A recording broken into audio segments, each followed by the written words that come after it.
massive immigration crisis continuing to take place at the southern border under Joe Biden's watch, and no relief in sight. More than 60 members of Congress will be taking a tour and holding a press conference from Eagle Pass, Texas today.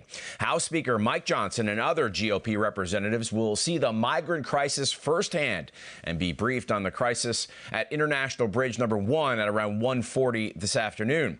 It will be followed by a press conference at Shelby Park Boat Launch in Eagle Pass, where all members of Congress on hand will take part in talking about the crisis that accounted for 302,000 illegal immigrants being apprehended by Border Patrol in the month of December. And that does not include the known gotaways. We will have a report on the congressional visit this afternoon, of course, on Victory News. Greg. Former President Donald Trump and Fox News have strategically scheduled a town hall event in Iowa on January the 10th, the same day and time as CNN's Republican presidential debate. The move aims to divert attention from the rivals and the only two participants, former South Carolina Governor Nikki Haley and Florida Governor Ron DeSantis. Some Republican candidates, including Vivek Ramaswamy, have criticized CNN and those alternative events to avoid associating with what they consider a biased outlet. According to Breitbart, Ramaswamy, who did not qualify for the CNN town hall, said no Republican should be doing business with CNN and that appearing on the network gives it credibility it does not deserve. Instead, Ramaswamy will host an in-person event in Iowa. Joining us now is political strategist and the CEO of Mason Borough Strategies, Victory News contributor Luke Ball. Welcome back to Victory News. Thanks, Greg. All right, Trump is holding a campaign event while CNN airs the final Republican debate. Is the former president sending a message to the RNC and his opponents? Yeah, if your name is not Donald Trump and you're still running in the Republican primary, you have an axe to grind, a book to sell, or an ego to stroke. The polls are clear.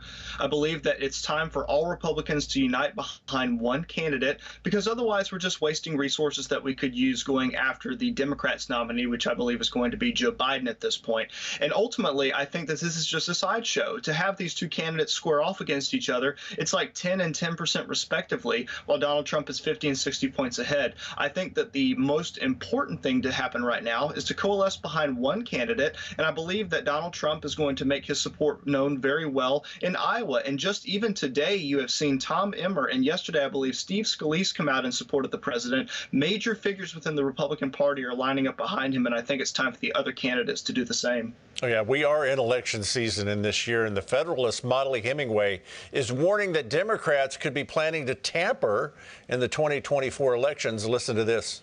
There's a general Democrat strategy to bring criminal or civil charges against the president, try to steal his family business, try to remove his name from the ballot. And this is viewed by a lot of Americans as just completely unfair and anti-democratic.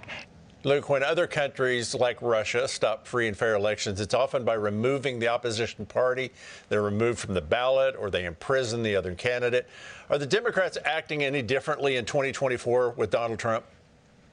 Yeah, the Democrats are trying to steal it right now by removing him from the ballot, and I believe that they are going to continue to use lawfare in order to get their agenda across, because they don't have any way to actually legitimately stop Donald Trump with their arguments and their policies. Biden has nothing to run on, and in their mind, I don't believe that they are trying to actually come behind their so-called democracy or what we have as a constitutional republic and save it, but rather they're trying to become the moral arbiters of the United States of America, which means that in their mind, anything they do to stop Donald Trump is justified. And that's a very dangerous thing. The founders didn't want it to do that. And so by trying to remove him from the ballot, it would be like a law enforcement officer pulling somebody over on the side of the road and then sentencing them there without a judge or a jury to whatever crime they thought they might have committed based off of their own personal biases. So keep an eye on what's going on. They're going to try to illegitimately remove him from the ballot and keep him out of the Oval Office because they don't have anything to run on themselves. Okay, after a record-setting 300,000 illegal immigrants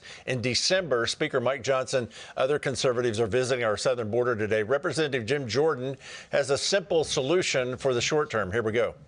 Then just do one sentence change. That sentence is real simple. No money can be used to process or release into the country any new migrants. Stop the problem right now. Just say we're not going to do it. Call a complete timeout. Now, the Biden administration is on pace to allow 12 million illegal immigrants by the end of 2024. Luke, that's equal to the population of the state of Ohio. They're suing Texas to make illegal crossings even easier. What is Joe Biden accomplishing for our country and our citizens by not securing this border?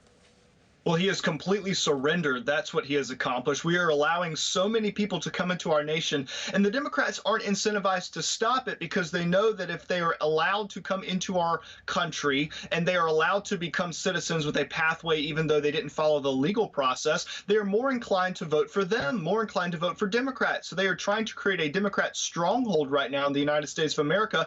And as a result, they are augmenting the drug trafficking. They are augmenting the human trafficking. There are enough fentanyl pouring into the United States to kill millions of Americans in any given week. And so they are the ones who are ultimately going to be responsible for what's going on at our southern border with the humanitarian crisis. And one final point, we don't know who is coming into our country. We have people on the terrorist watch list coming over, and it is unfathomable. It is. Once again, let's talk with political strategist and CEO of Masonboro Strategies, Luke Ball. Luke, so after all the lies and deception against Donald Trump last time and all the hearings that disproved former intelligence misinformation, do you think Dr. Gentry is right that it will all happen again this election year? Unfortunately, I do, because nothing has significantly changed. The best indicator of future behavior is past behavior.